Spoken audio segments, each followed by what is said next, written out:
Infowars host Alex Jones is testifying today at his defamation trial in Austin, Texas. The far-right show host has already been found liable for claiming the Sandy Hook school shooting that killed 20 students was a hoax. This is the first of 3 trials to determine just how much Jones will have to pay to the parents of those children. And I want to bring in NBC News senior reporter Ben Collins and Adam Klasfeld, the managing editor of Law and Crime. Ben, let's start with you. So this is the second day on the stand for Jones, who is also known as a prominent conspiracy theorist. What kind of case is he trying to make for himself? Yeah, well, first of all, a massive thing happened at this trial day that was completely shocking to everyone in the courtroom. Turns out that Alex Jones's lawyers 12 days ago sent over the entire contents of his phone for the last few years to the plaintiffs in this case, to the Sandy Hook parents' lawyers. And he found this out when everybody else in this courtroom found this out. You can see it right here. It was a shocking moment. What it revealed was, first of all, the long, mysterious finances of Infowars. Alex Jones has claimed that he makes about $150,000 a day.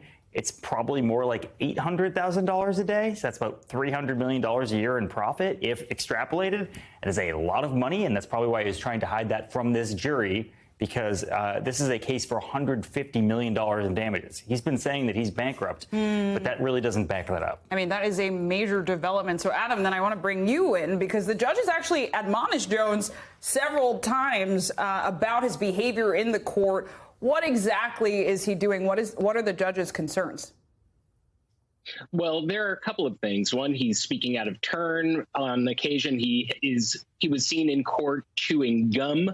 The judge told him to spit his gum out. He claimed that he was he had a dental issue and he was tonguing the roof of his mouth. Now, Law and Crime Network's cameras saw him putting something in his mouth at a later time. But just generally engaging in behavior that the plaintiff's lawyer is saying is basically thumbing his nose at the proceedings.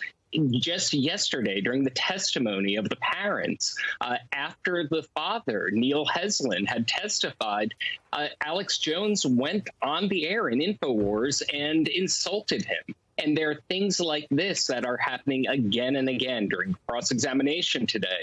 The lawyer for the plaintiffs had pointed out that that the Infowars program even attacked the judge and claimed that and created a conspiracy theory tying her to pedophiles, and played that clip that showed graphics of the judge seemingly on fire.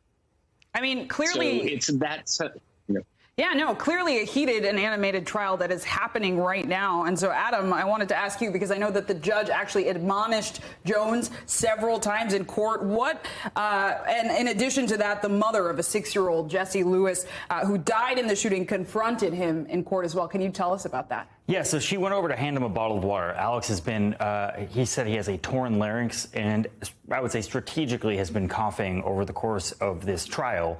And she went over to hand him a bottle of water. He went out to shake her hand, and her lawyer said, "We're not doing this," trying to pull her away. And then Alex started screaming at her about how there are fake videos and that she is being manipulated. So it was this is after the judge had left the courtroom. It was a really harrowing moment. There was no barrier between these Sandy Hook parents and Alex Jones. And that's how that courtroom ended yesterday. That's how the trial ended yesterday. Today was even more explosive somehow. And Ben, I also want to ask you about this bizarre situation involving the lawyers and some text messages. What is that exactly about? Yeah, so the lawyers received all of these text messages. Every text message and every email Alex Jones has sent or received for the last few years, which I'm sure you're thinking there's some interesting stuff in there. If, for example, you're the January 6th committee, you might want to subpoena that thing, and I bet you they will. But what's interesting in these specific things is, he's talking about how on the stand, how he had nothing to do with these editorial decisions about Sandy Hook. Years after the fact, these emails show the opposite. Up until 2017, 2018, he was still signing off on Sandy Hook coverage for Infowars. A lot to unpack. Ben Collins, Adam, thank you both so much. Thanks for watching our YouTube channel. Follow today's top stories and breaking news by downloading the NBC News app.